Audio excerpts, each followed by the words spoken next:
What if the history you thought you knew was just the tip of the iceberg? Plus, why is it important for us to overtell stories in an era of boundless information?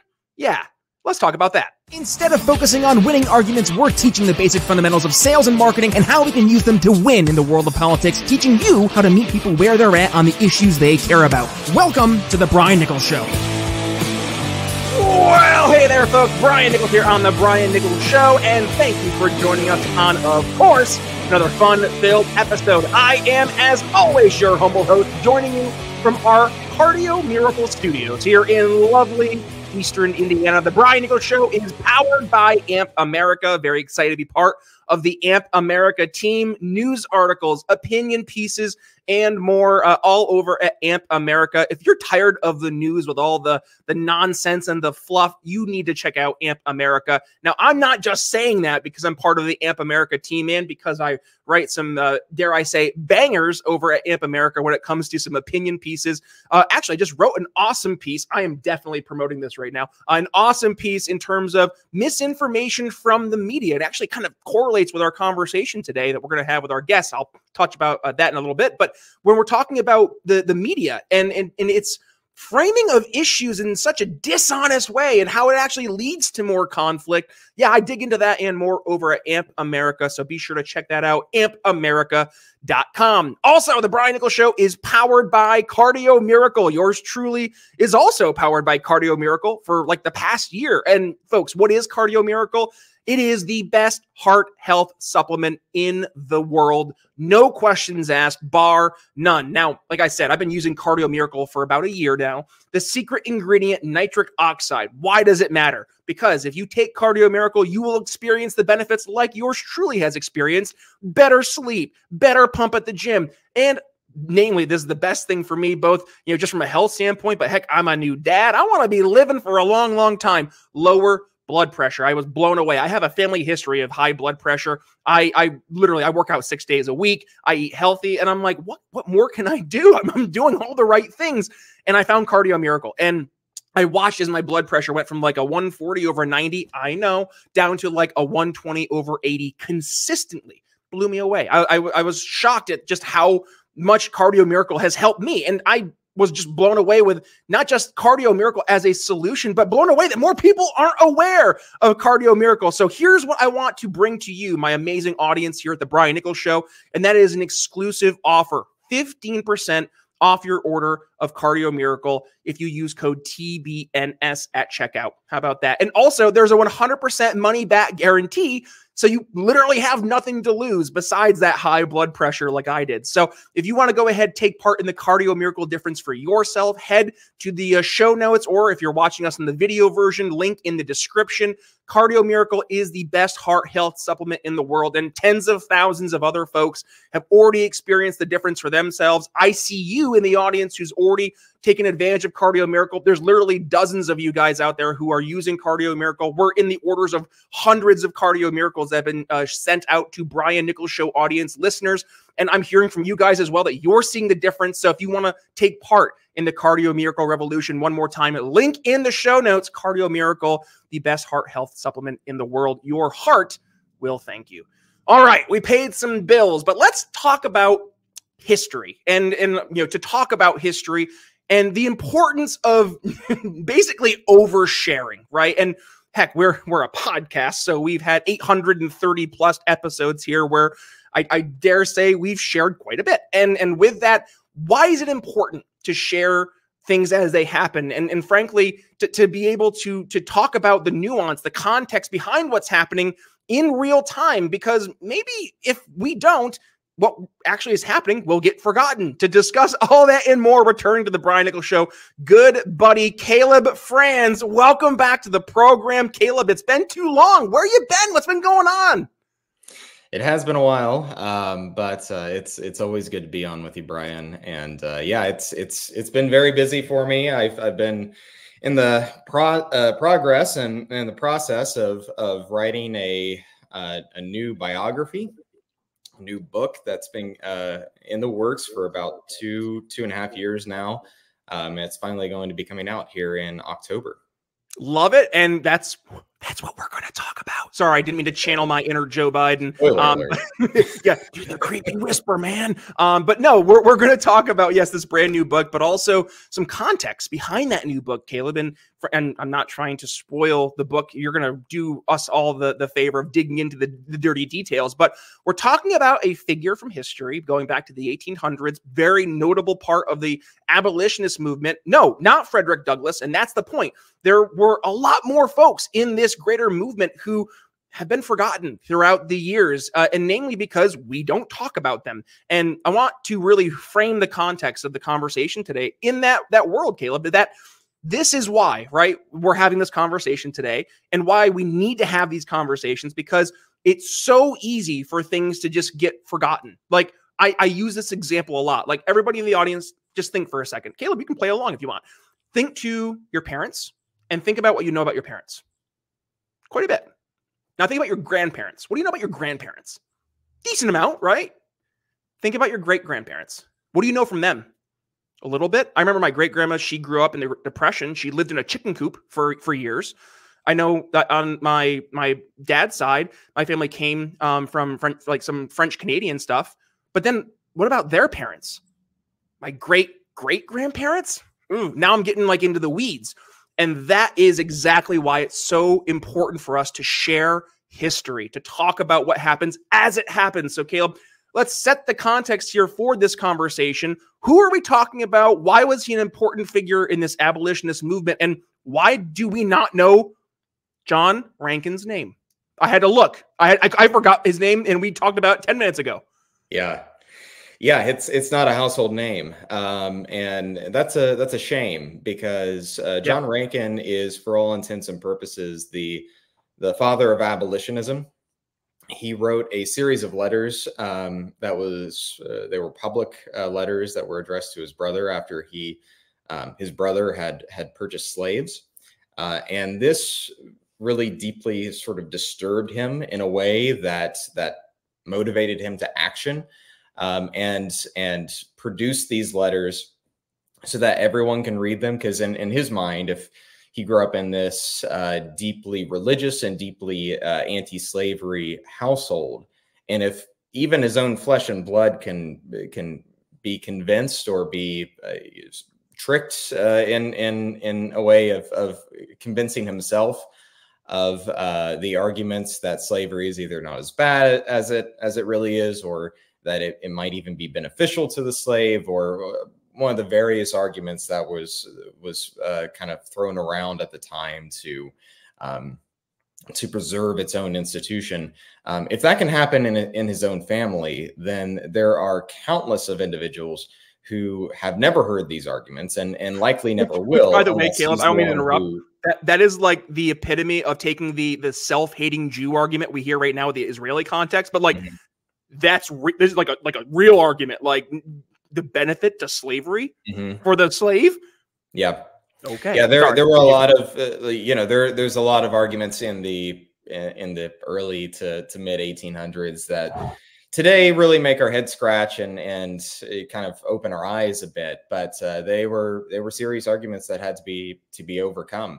And John Rankin's letters were kind of the first step in helping make sure that we did overcome that. And more specifically, they eventually found their ways into the hands of a man named William Lloyd Garrison, who, if you may have heard of him, the notable mentor of Frederick Douglass. And Garrison is sort of known as the man who kind of put together the American Anti-Slavery Society. He launched the Liberator, greatly thought of as one of, if not the most influential figures in the abolitionist movement. And because of Rankin's influence on Garrison, that kind of reframes our understanding a bit of, well, where did the abolitionist movement really begin?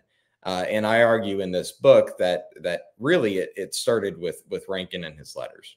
So, Caleb, why haven't we heard of him before? Why has John Rankin fallen so far down the ladder of historical records? When I think of the abolitionist movement, I think of Garrison, I think of Frederick Douglass, I think of Harriet Tubman. Like, these are the names that we all read in our history books when we're growing up in school.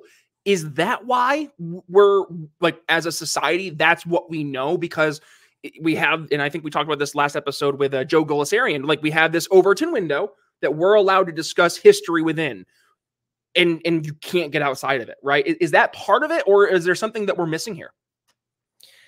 You know, this was a question that was one that really stuck with me throughout the writing process, because it wasn't entirely clear. It seems so obvious that someone like this should be much more popular than what he is. Every time I mention it or have spoken to the book about with someone, the reaction that I get is almost unanimously like, one, this is an incredible story, and then two, why have I never heard this story before? So clearly the reaction is there, and the interest and the intrigue is there, but he's largely still been forgotten about. And I kind of wrestled with this question throughout the writing process.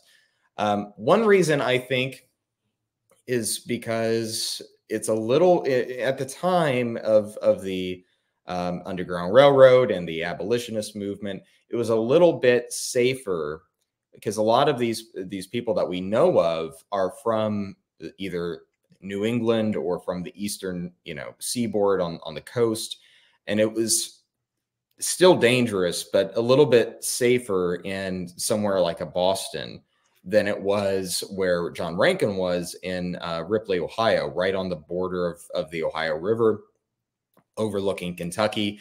He was planted very prominently just on the other side of slavery. So anything that he said or did carried a certain amount of risk that was much greater than anything that was happening in New England or New York or anywhere in the East Coast. And to that, Caleb, just because I think we need to have the appropriate context to that risk. Can you articulate what the consequences would have been, right, in associating it with that risk?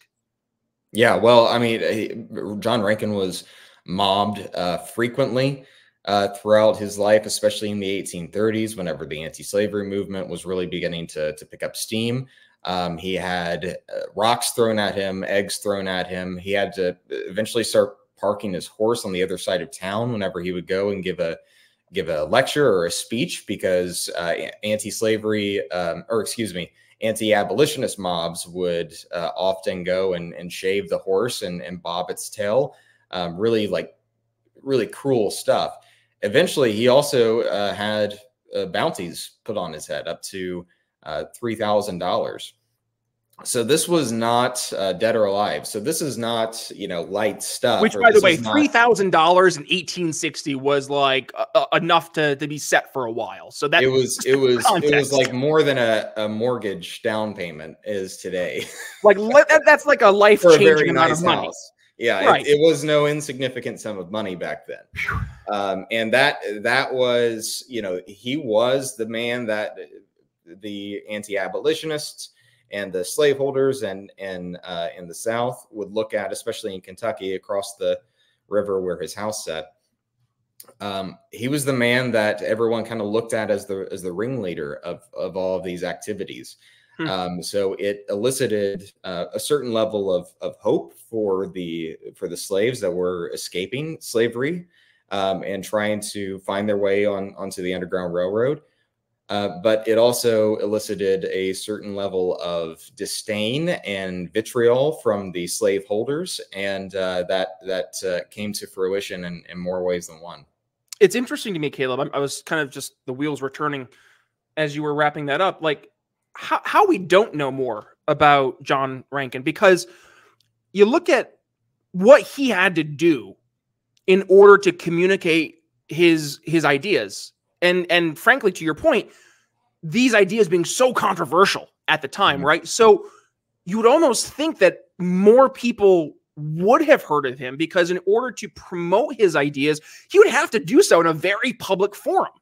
Yeah. And like you look where we are today, and maybe this kind of speaks to why we have so much information, is because we have a community of folks who share and sometimes overshare, but maybe that's a good thing because it helps us more or less document when things are taking place. So when we go back in time, as we're trying to understand how we got to certain situations or certain, tipping points, whatever it may be in our history, we can be like, oh, this is how it built up.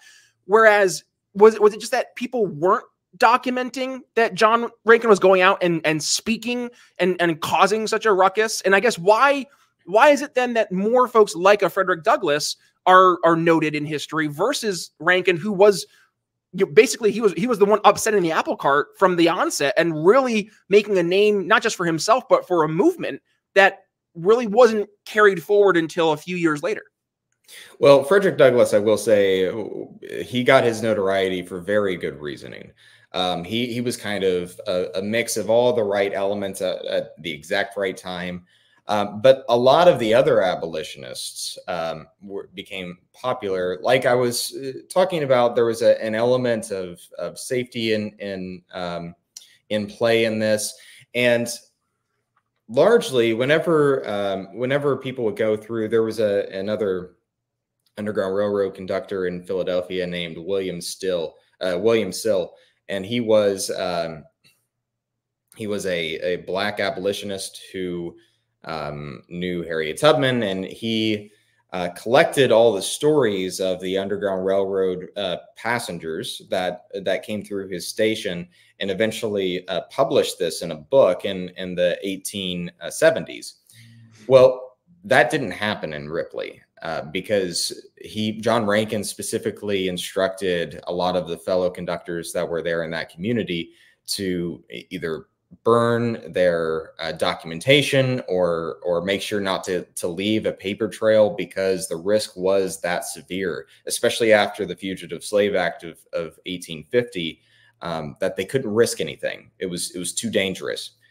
So there's an element of that to it as well. But also, Rankin was a very humble person, and he was not one to really promote his own accomplishments. He was a man of deep, profound faith that would be happy to promote that, but less so his own workings. He did write an autobiography, but even kind of reading through it, as I had the opportunity to do in writing this book, it's very apparent that he kind of downplays some of his more extraordinary feats and more extraordinary accomplishments in favor of other people's stories. So kind of a combination of all of those things kind of lead to John Rankin's story being a little muddled throughout history.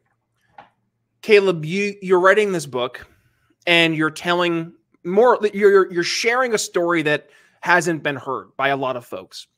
So what do you kind of take away from John Rankin's story, and what do you hope not just the audience, but frankly anybody who reads your book will take away from John Rankin, and how do you apply what you've learned in terms of trying to tell someone's story that wasn't widely shared at the time and apply it to the context of what we see here taking place in 2024? I mean, look just no further than 4 short years ago with the COVID vaccine stuff, right? And the COVID insanity. We're seeing why it was important to have documentation of what was said, because now we're seeing more and more folks say, like, we never said that. We never said you had to get vaccinated. Otherwise, we want to take your kids. Oh, wait, we have the receipts. So is that maybe something that we could dig into a little bit more in terms of the importance of sharing stories today? I want to get your thoughts there too. Yeah. I mean, there are several lessons to take from John Rankin's story, and all of them are very powerful and very important. I think the way that I frame John Rankin in this book is I kind of paint him as a George Washington type figure for the abolitionist movement, someone who was the right person to unify an otherwise very divisive and community full of powerful personalities that would oftentimes overshadow some of the more pure driving forces of the movement. and that certainly became a problem as politics got involved in the movement. And there's a lot of lessons there for our current world and whatever movement that you're part of. It could be political, it could be religious. But John Rankin made sure, because he had a certain level of integrity that I think is often missing in a lot of leaders. And he also had a certain level of understanding of duty and responsibility that is greater than himself. And that was a very significant driving force in all of his actions. He was a Presbyterian minister, so he felt called by God to eventually see that slavery was in fact defeated. And whenever you have that calling, no amounts of personal fame or personal glory can really outweigh that. So whenever you have that weighing on the other side of you, that certainly helps keep your priorities straight. Caleb, Franz, thank you. Not just selfishly for coming on the show, but thank you for doing this. You're helping not just share stories from folks who played a huge role in our history, but I think you're doing more than just that today. You're helping paint the picture to the audience of why we need to share what we believe, and this is my final thoughts, by the way. We have to stop being afraid. We have to stop being the people who sit on the sidelines and be spectators in your own life. You need to be an active participant. And that means standing up and speaking your mind, saying what you believe. Now, that doesn't mean going out and being like rude or combative or divisive, but rather when you hold an opinion that is very near and dear to your heart, that maybe doesn't jive with the status quo, that it's okay to stand up and speak your mind. Because what happens when you do that is other people watch. Other people see, and it gives them permission to do the same. And what you're going to find, I can almost guarantee it, that more people actually believe what you believe than you would have guessed. And yet they were themselves too afraid to speak that truth or to speak their mind for fear of ostracization or judgment from the community at large.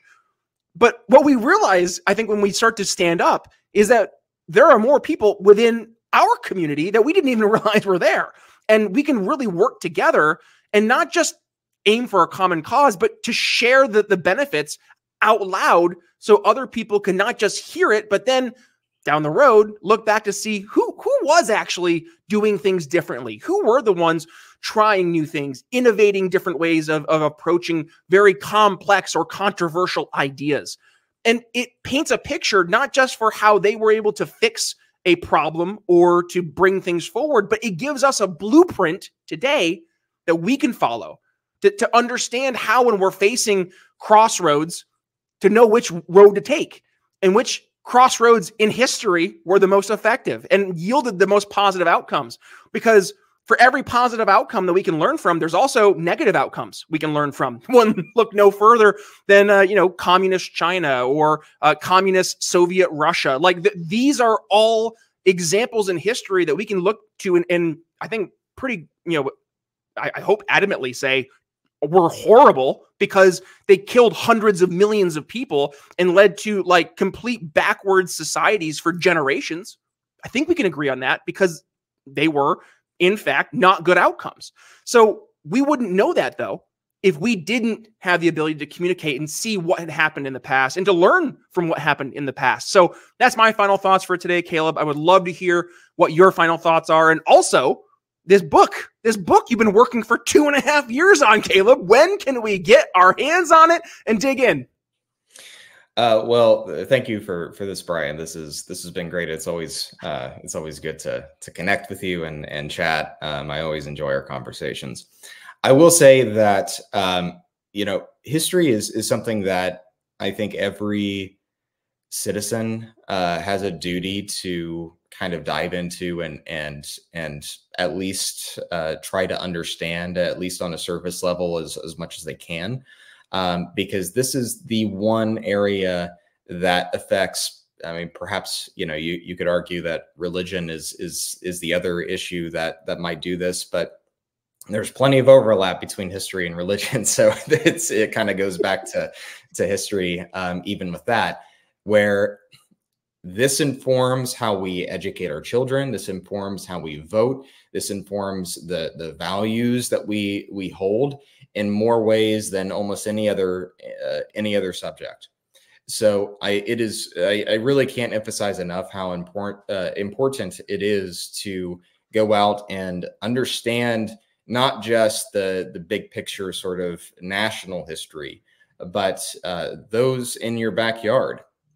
Because John Rankin's story has largely been seen as a very regional or very local story throughout most of American history, and that's a shame.